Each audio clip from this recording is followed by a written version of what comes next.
Bom, eu quero fazer uma reflexão com vocês.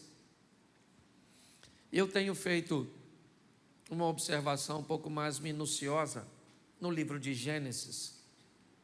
E eu me deparei com duas construções, hoje eu vou falar apenas de uma. Quando nós olhamos para o início da Bíblia, nós vamos enxergar alguns princípios, algumas coisas que precisam ser observadas para entendermos o desfecho dessa história.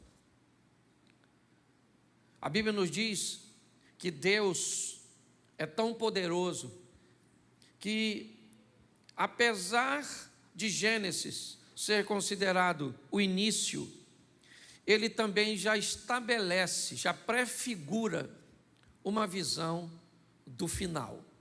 Quando nós olhamos os primeiros capítulos de Gênesis, nós vamos nos deparar com a criação e ela nada mais, nada menos estabelece o modelo pelo qual Deus quer que nós vivamos.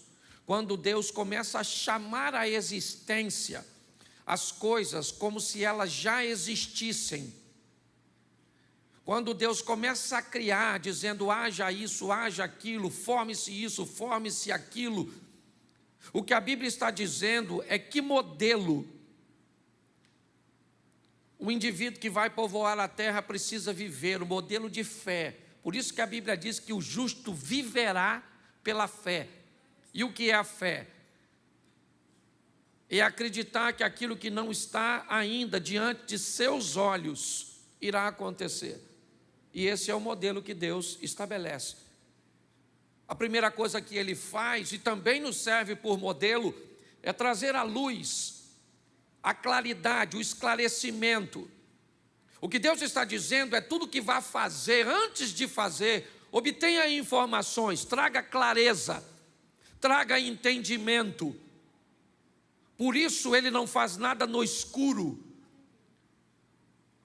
Depois, sabe o que Ele faz? Ele tira da água a terra, porque o Espírito pairava sobre a face das águas. E o que vemos é uma sinalização de que a criação, apesar de ser feita no claro, deve ser feito em ambiente de firmeza, de ambiente firme, de solidez. Muitas pessoas não obtêm sucesso em nada na vida, porque constrói tudo em ambientes movediços, de insegurança, de escuridão. Quando nós vamos ver a história de Adão e Eva, nós vamos descobrir o que como Deus sinaliza os relacionamentos interpessoais.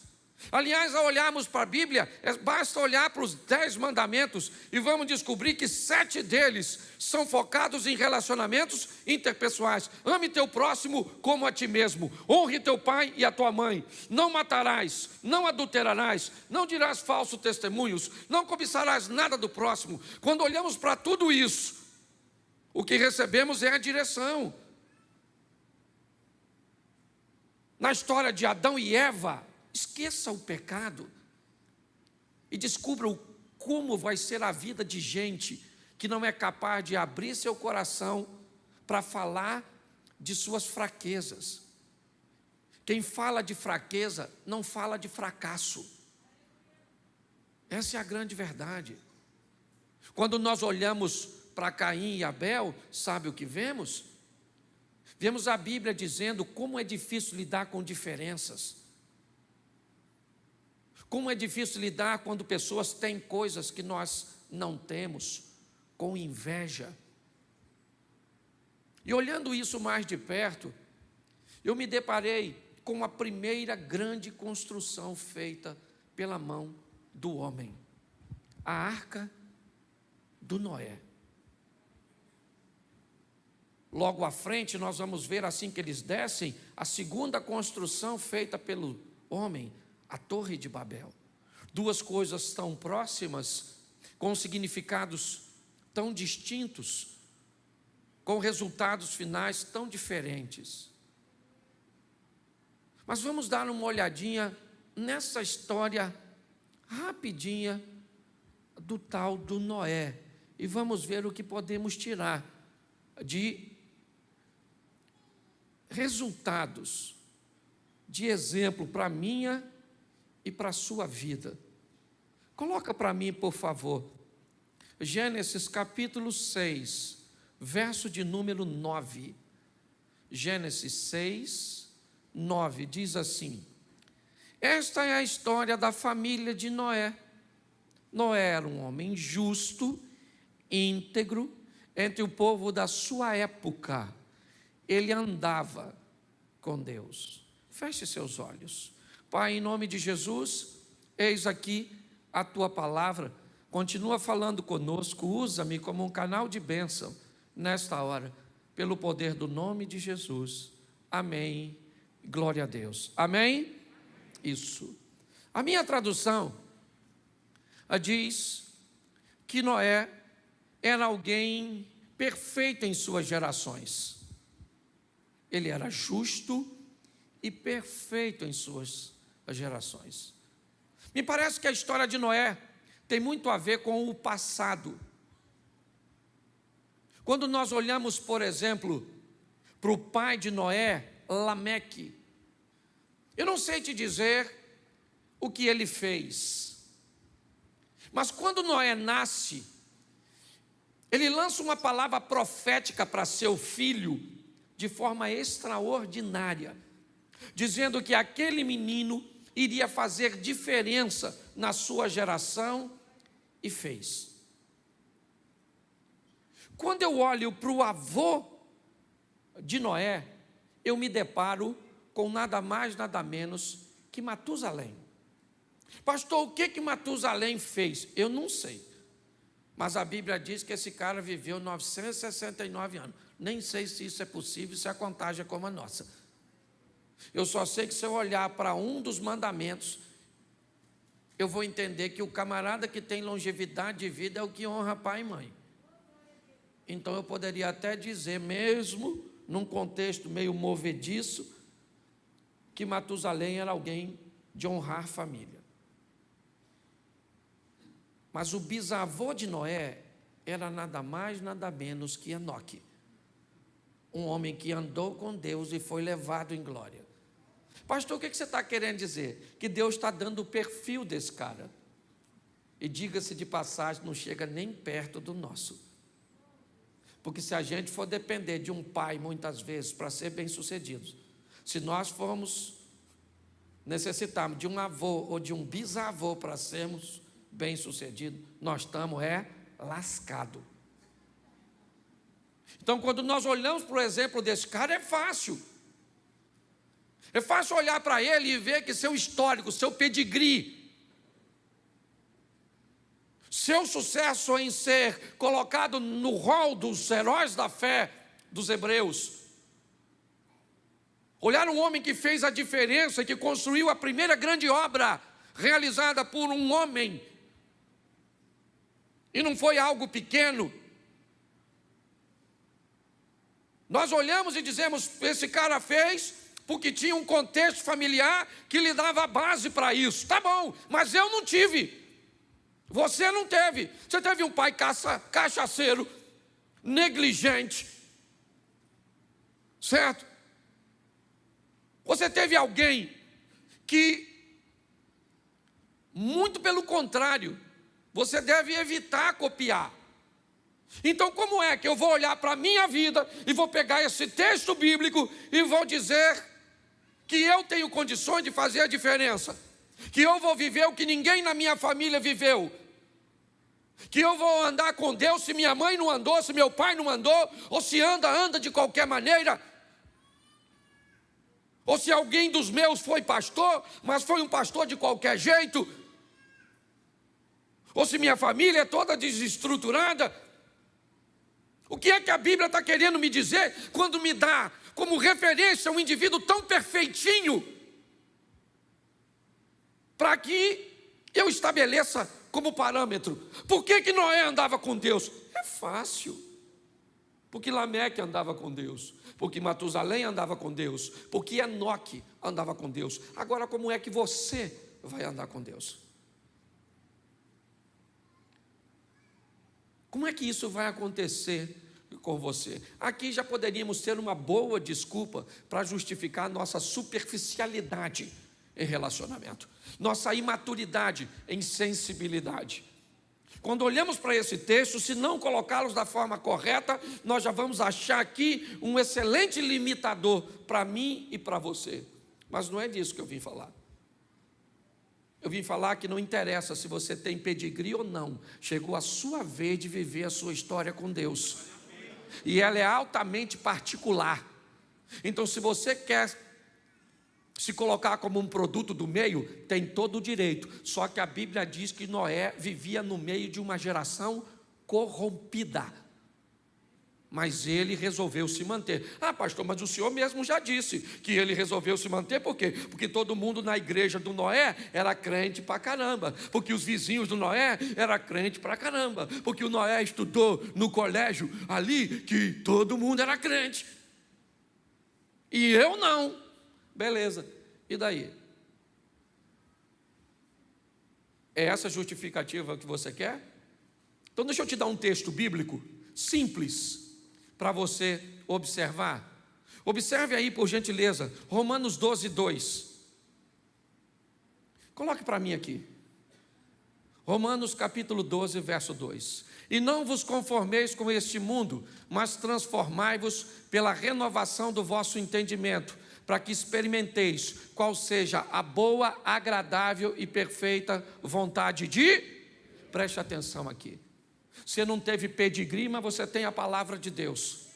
Você pode até não ter uma família estruturada, mas você tem uma Bíblia que te inspira a viver de uma forma diferenciada. Então pare de criar desculpas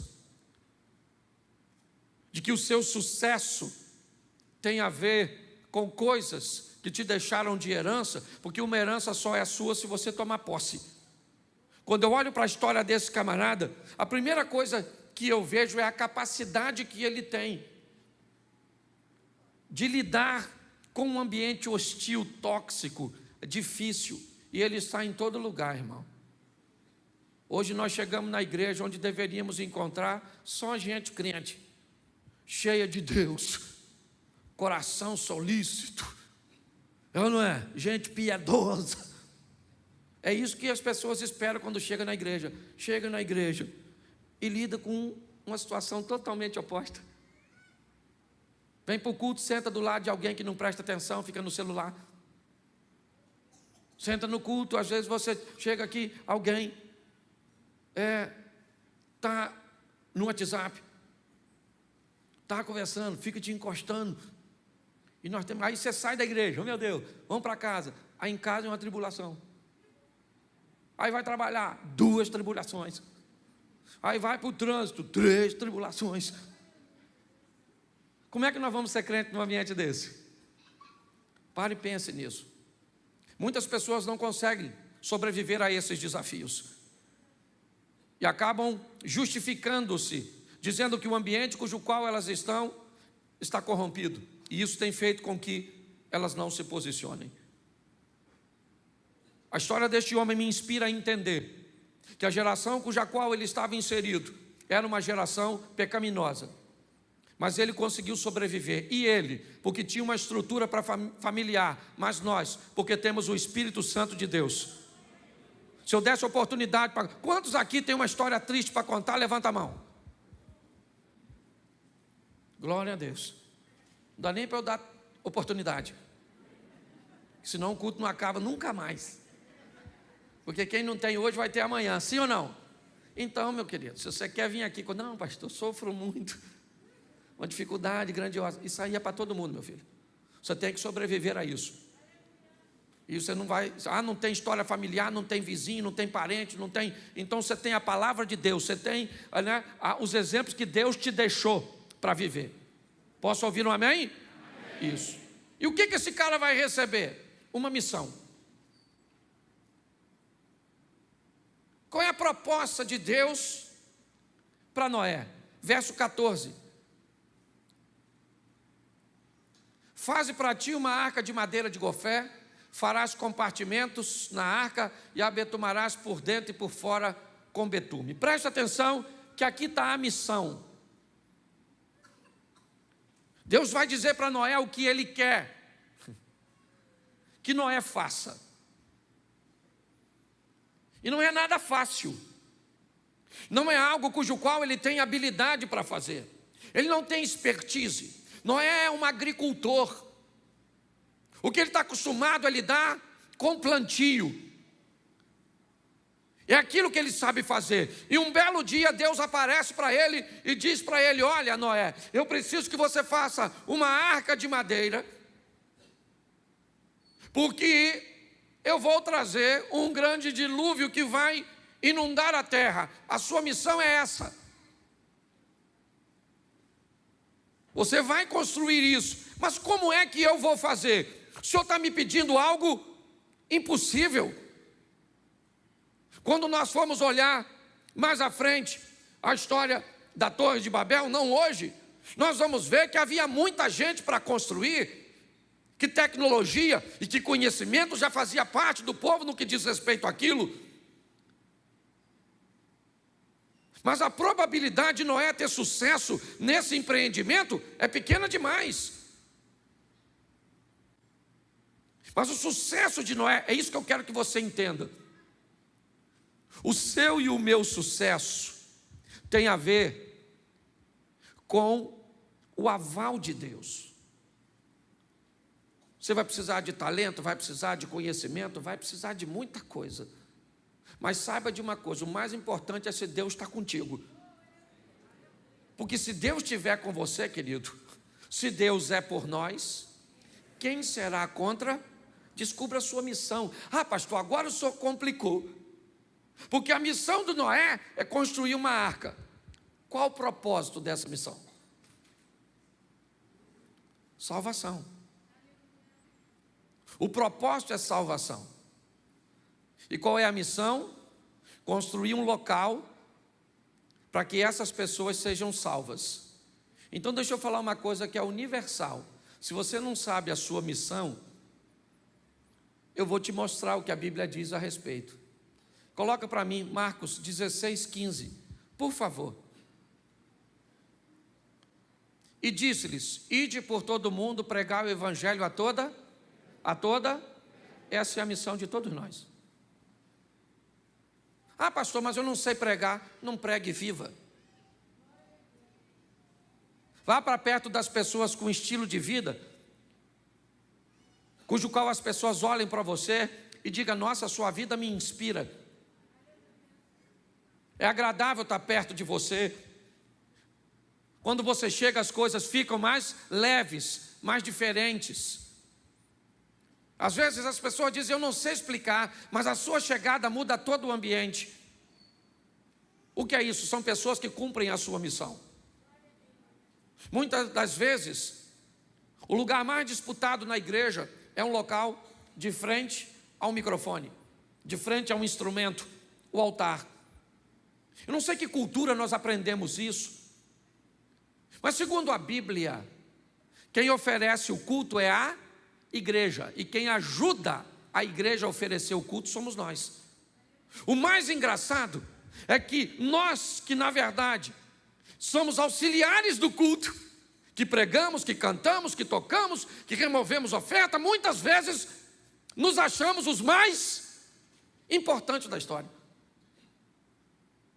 Eu queria perguntar para você: você é tão importante que faria algum sentido eu estar falando aqui se tu não tivesse sentado aí? Você é tão importante que tem muita gente que prega que não gosta de pregar para pouca gente. Muita gente que canta que não gosta de cantar para muita gente. Você lidera o Manhã com Deus. Tem 60, 70, 100 pessoas. É qualquer músico que vem? É qualquer pregador que vem? É nada. Porque você é importante demais. Essa é a grande verdade. A nossa missão é falar para os outros o quê? Que Jesus está voltando, que tem um lugar para ele ser salvo. E você não precisa de microfone para isso. Ah, pastor, eu tenho vergonha de falar que Jesus salva. Então fala que o diabo carrega. É a mesma coisa. Aí ele vai falar: mas eu não quero que o diabo me leve. Aí você diz: aí Jesus salva. Começa pela parte mais difícil. Certo? Então, é muito importante nós entendermos isso. A história do Noé aponta para mim, primeiro, que eu tenho que sobreviver nesse ambiente hostil e ser crente no meio de muita gente que é sem vergonha. Estou na igreja com o pastor e eu posso falar. A igreja tem invejoso? Mentiroso? Mal pagador? Ou se tem gente que tem até experiência forte. Por isso que ela é comparada à arca. Um ambiente sujo. Pensa, hipopótamo. Sabe como é que o hipopótamo defeca? O rabo dele vira uma hélice. É para marcar território, é de comportamento. Ele defeca e o rabo faz assim, ó. Igual hélice de ventilador. Pensa nesse ambiente. Eu queria que você desmistificasse também uma coisa muito simples. Quando Deus orientou entrar na arca, foi um macho e uma fêmea, sim ou não? Mas não foi adulto. Falou só macho e fêmea. Quem já viu aqueles exemplos que parece um elefantão, um leãozão? Não era isso, gente. É só macho e fêmea. Leãozinho. Leãozão era perigoso. Ocupava muito espaço. Sujava muito. Leãozinho você chuta. Entra aí, rapaz. Caramba. Vai embora. Pare e pense. O que eu quero que você amadureça a sua ideia. Sabe o que é? É que é obrigação nossa pregar o evangelho para quem? A toda, principalmente aquelas que nós achamos que não merece. É a nossa missão. Se você não faz isso, querido, você ainda não sabe direito o que é ser crente, o que é ser cristão, é viver com Deus. Faz quase 30 anos da minha vida que pelo menos, se pegar 30 anos, 10 anos, eu passei dormindo, porque a gente dorme 8 horas, 30%, 30 e pouco. Então 10 anos eu passei dormindo, e quase 20 anos, aí, pregando o evangelho, falando para pessoas que Jesus é bom, que Ele muda a história, que não interessa como você está sofrendo, Ele pode entrar na sua vida e dar um norte para você. Muitas pessoas me ouviram, outras sequer me ouviram, muitas me rejeitaram, mas não interessa, eu estou cumprindo a minha missão. É importante nós entendermos. Saia daqui hoje, para onde você estiver, pegar alguém, querido, você conhece Jesus? Não, pois bem, Ele te ama. Eu não sei nem falar mais quase nada, mas Ele quer salvar você, sabe? Ele te ama e quer te salvar. Você quer saber mais uma coisa? Vou na igreja, porque eu também estou no começo, mas é assim que funciona. Se nós entendermos isso, essa é a nossa missão. Agora, terceiro, qual era o propósito disso? Para que é? Verso 19. Põe o 19, por favor. E de tudo que vive, de toda a carne, 2 de cada espécie manterás na arca, para conservares vivo contigo, macho e fêmea serão. Preste atenção. O que Noé está construindo é o único local que a salvação vai estar. Não vai ter outro. A hora que o dilúvio chegar, tudo aquilo que estiver fora da arca, eu acredito que você conhece um pouquinho de Bíblia, né? Existem umas coisas no Velho Testamento chamada tipologia, aquilo que aponta para Cristo, e a arca é uma delas. O único local onde haverá vida durante o dilúvio é a arca. O único local que haverá vida depois dessa morte, nós já vamos ver um pouquinho mais à frente, é em Cristo Jesus. E o grande desafio hoje de pregarmos o evangelho é o mau comportamento das pessoas que se intitulam cristãos e que vivem perto de nós. As pessoas me dizem assim: pastor, para eu ser crente igual meu vizinho, para eu ser crente igual meu pai, para eu ser crente igual minha mãe. E quem é que disse que tem que ser igual a ele? Porque quando você quer ser rico, você quer ser rico igual o Neymar. Aí na hora de pegar exemplo para coisa boa, você pega O exemplo lá em cima, mas na hora de coisa ruim, você prega exemplo negativo. Na igreja está cheio de gente crente, cheio de gente vivendo o extraordinário de Deus, cheio de gente, cheio do Espírito Santo de Deus.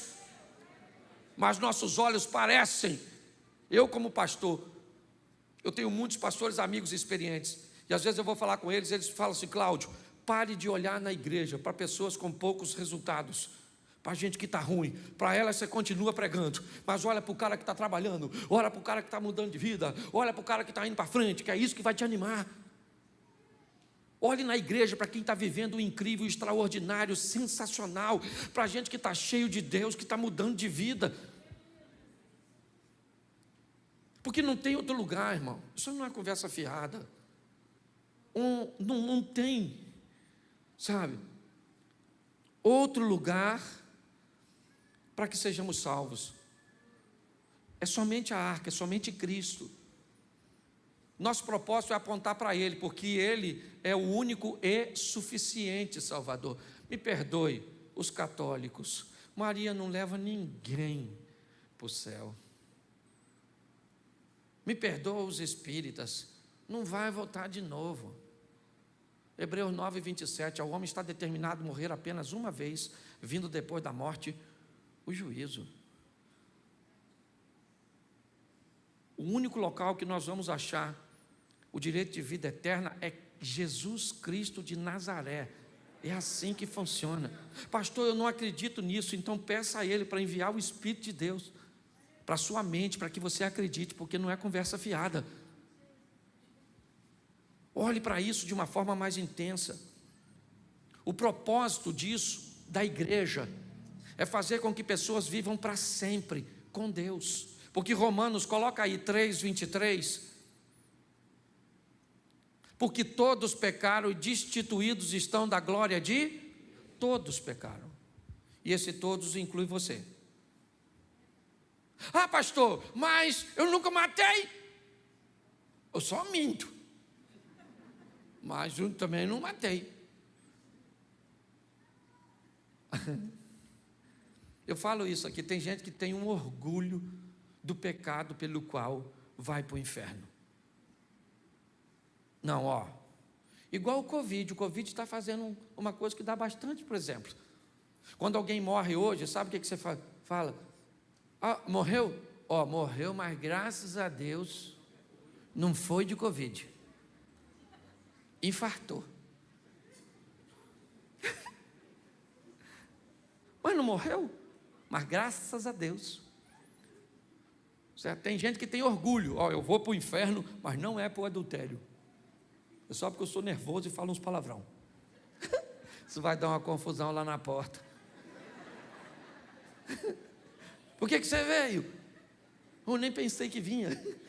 E você? Você está rindo, mas é sério. Então todos, olha para quem está do lado e diz assim: todos, inclusive você. Isso. É só para ninguém ter mais direito a falar nada do outro. Todos pecaram, todos pecaram, certo? Ah, pastor, mas tem esse negócio de vida eterna mesmo? Bom, Lucas 16, 19. Vamos ver o que a Bíblia diz.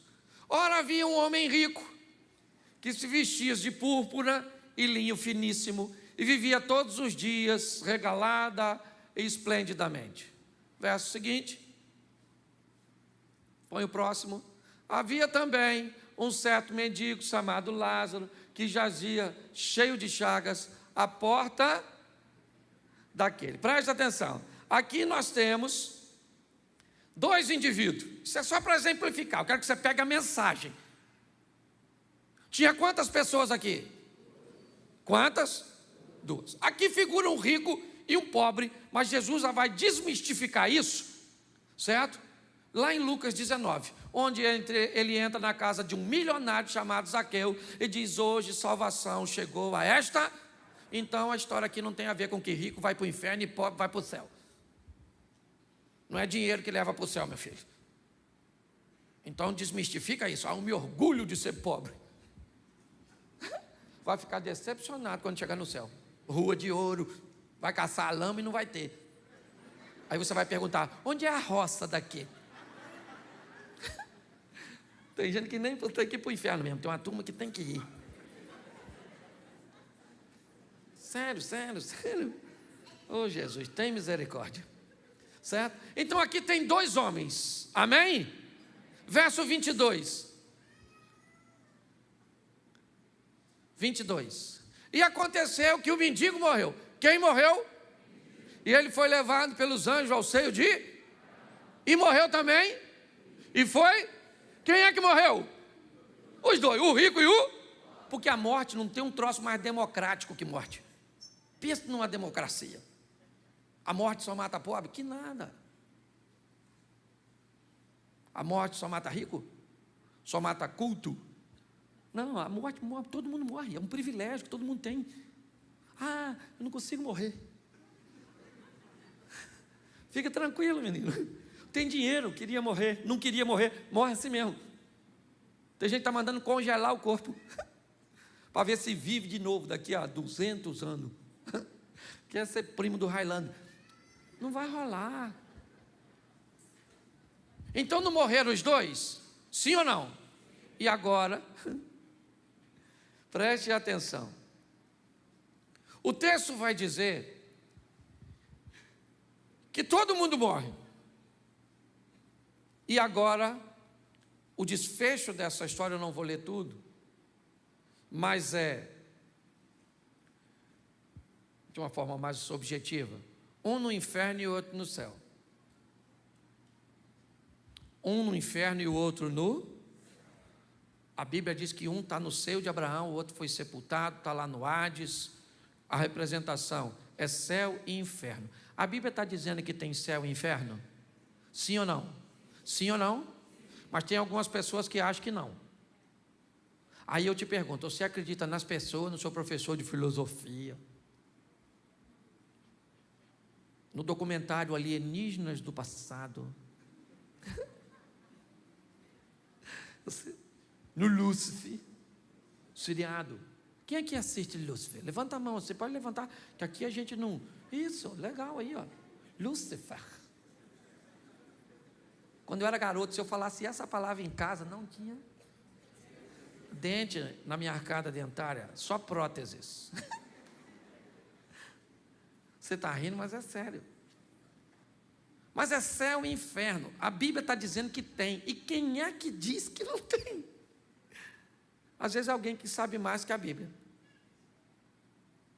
Apocalipse capítulo 2, verso 11.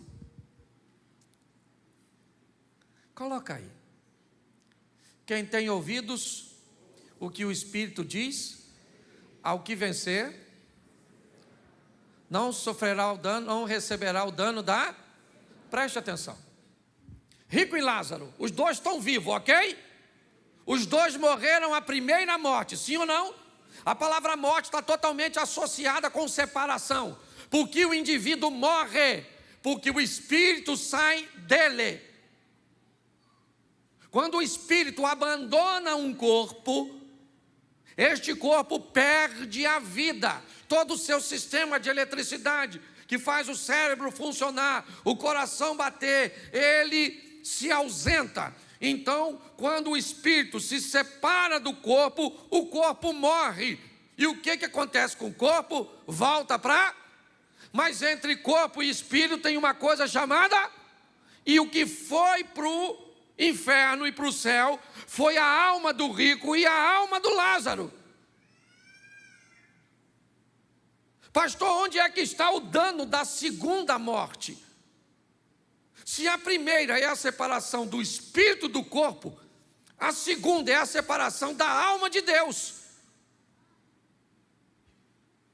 O que a Bíblia está dizendo é que a minha alma corre o risco de se separar de Deus, de ir para onde? Para o inferno. Pastor, há muito tempo que eu não escuto uma mensagem dessa, e nem esperava ouvir isso do Senhor. Pois é, querido, mas eu estou preocupado, porque nós estamos com a igreja lotada, mas me parece que o céu vai ficar basicamente vazio, porque o povo está fazendo o que quer, vivendo de qualquer jeito. Aí vem para a igreja porque eu sou engraçadinho, acha que eu vou dar moleza. Querido, cuidado que o Satanás está aí. Querendo o quê? Roubar, matar e destruir seu casamento, sua família, sua fé, te levar para onde ele está, porque a Bíblia diz que o inferno foi feito para Satanás e para seus anjos, mas ele não quer ficar sozinho, quer levar eu e você. Ah, pastor, mas é difícil. A tentação. Difícil só para tu? Você acha que é só você que gosta de ouvir uma vergonhice? Olhar para um lugar proibido, passar a mão no lugar. É o que eu falo aqui na igreja. Antes de casar pode fazer sexo? Não pode não? Mas a pessoa quer fazer? E depois que casa pode? As pessoas querem fazer?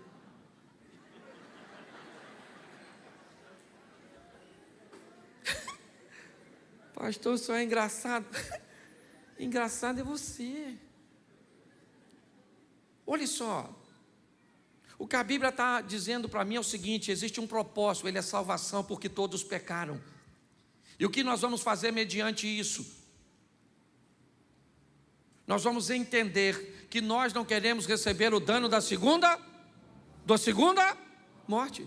Mas pastor, como é que eu vou fazer isso? O senhor começa dizendo que o Noé foi bem sucedido porque teve pedigree. Beleza, eu não tenho, o senhor me aponta a Romanos dizendo que eu tenho que renovar a minha mente, buscar exemplos positivos, andar com gente boa, ler coisas boas, para conseguir me firmar. Até aí tudo bem. Aí o senhor diz que a minha missão é pregar o evangelho, porque o propósito daquilo que eu estou fazendo é tirar pessoas do inferno e colocar no reino de Deus, através da cruz, certo? Da arca, uma porta só, que quem fecha é Deus. É assim que funciona. Por quê? Porque eu não quero receber o dano da segunda morte. Mas onde estão os meus recursos para eu conseguir condições de vencer isso? Como é que eu vou conseguir? Coloca para mim Gênesis 6,18. Volta lá no Noé. Porque quando Deus diz a ele que ele vai fazer uma arca, preste atenção: mas contigo estabelecerei o meu pacto, e entrarás na arca, tu e teus filhos, e a tua mulher, e a mulher dos teus filhos contigo. Noé jamais imaginou que os recursos cujo qual ele ia fazer algo tão grande estavam tão perto deles, ou dele, sua própria família, sua própria casa. A coisa mais poderosa que temos é a nossa família. Isso é extraordinário para todos nós. Ela é tão poderosa. Quando eu olho para a igreja, sistema de ensino e família, são as 3 instituições mais poderosas do mundo. Uma rainha disse uma vez: eu tenho mais medo de crentes de joelho do que do meu exército de pé. Hoje nós vemos no Brasil, um esquema sendo construído em cima de uma agenda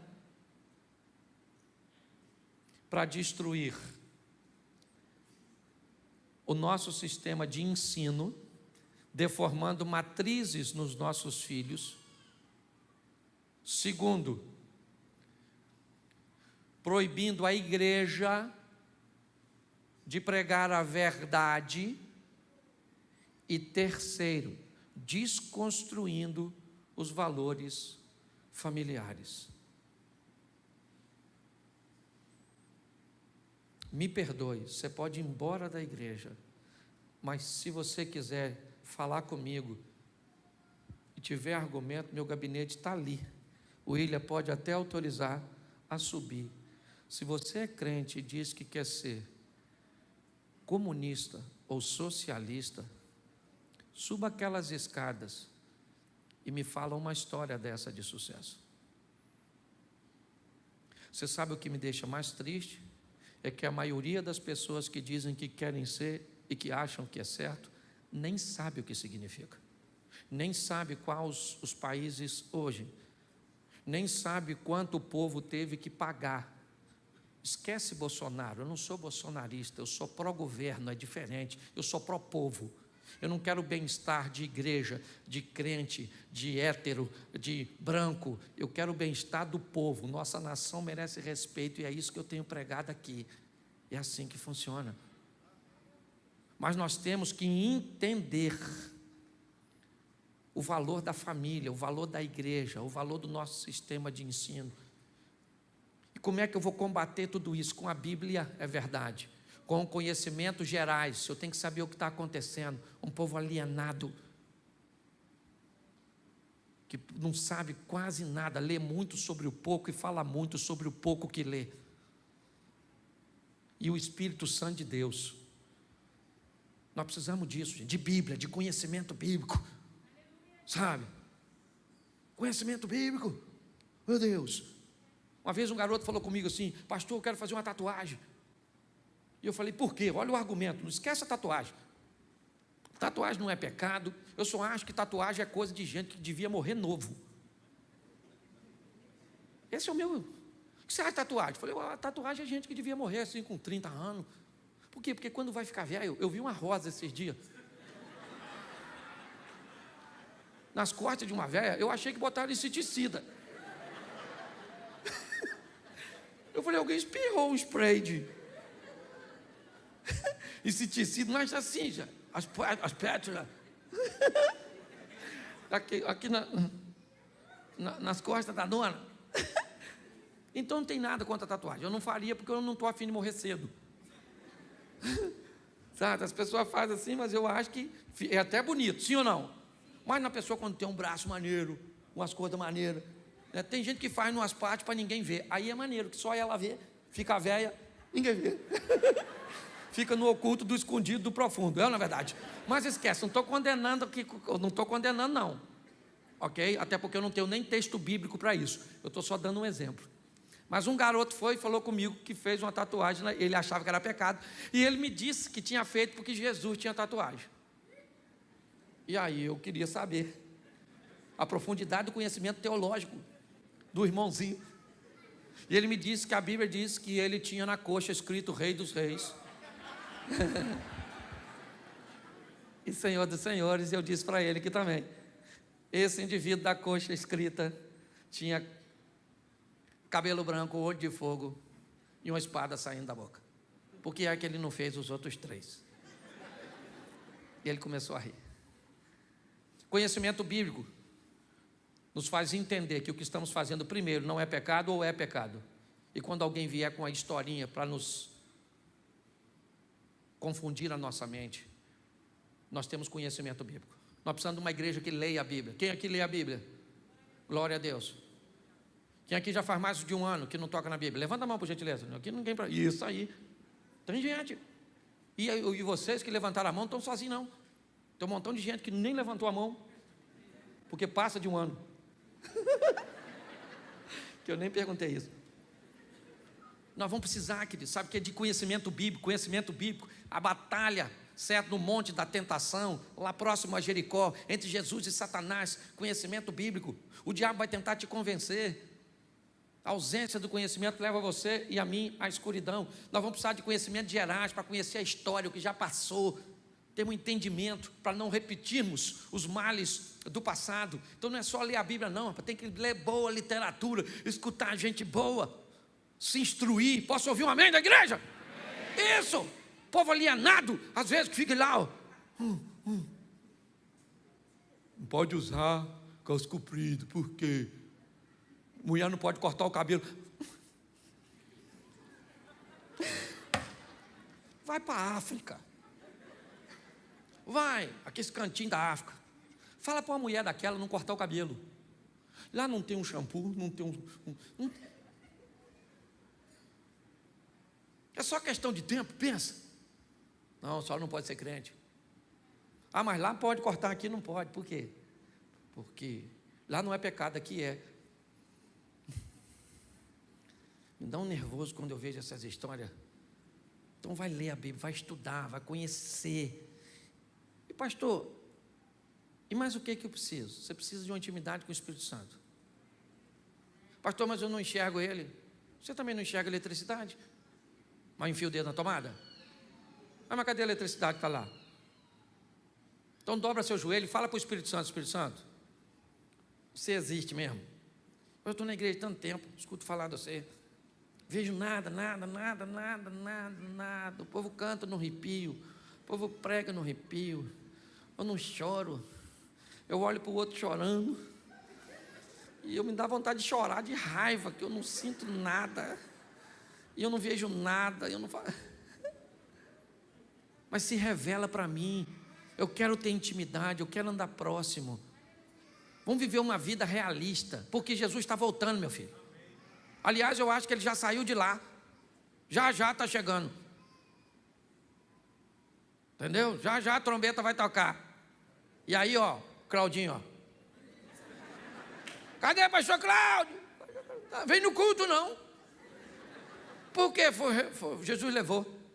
Mas nós ficamos, então vamos fazer o culto nós. Certo? Então não vai dar não, meu filho. Vamos embora todo mundo para o céu. Você pode ficar de pé? Porque tem um povo lá fora que também está querendo ir. Quando você sair, você sai pela porta, né, de trás, o povo vai entrar por aqui, o pessoal lá de trás sai primeiro, 30, 40 segundos eles saem e dá para você sair.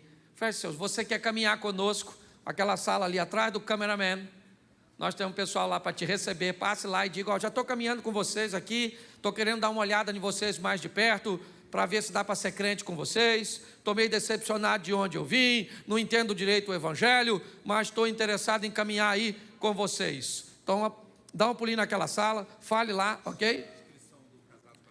Isso, lá fora também, você que quer participar dos Casados para Sempre, o nosso trabalho aí de casais. Ah, pastor, não estou atravessando problema nenhum no casamento. Casado para sempre não é só para problemas, casado para sempre também é para prevenção, ok? Então venha investir no seu relacionamento. Feche seus olhos, vamos orar. Pai, muito obrigado, ó Deus.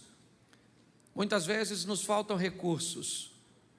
Nós gostaríamos de ter vindo e criado num lar totalmente bem estabelecido, mas isso não foi possível para a maioria de nós. Mas não é por isso que nós vamos deixar de ser crente, porque exemplos positivos nós temos na Tua Palavra, o Teu Espírito Santo nós temos como companheiro, a Bíblia nós temos como manual de fé e prática.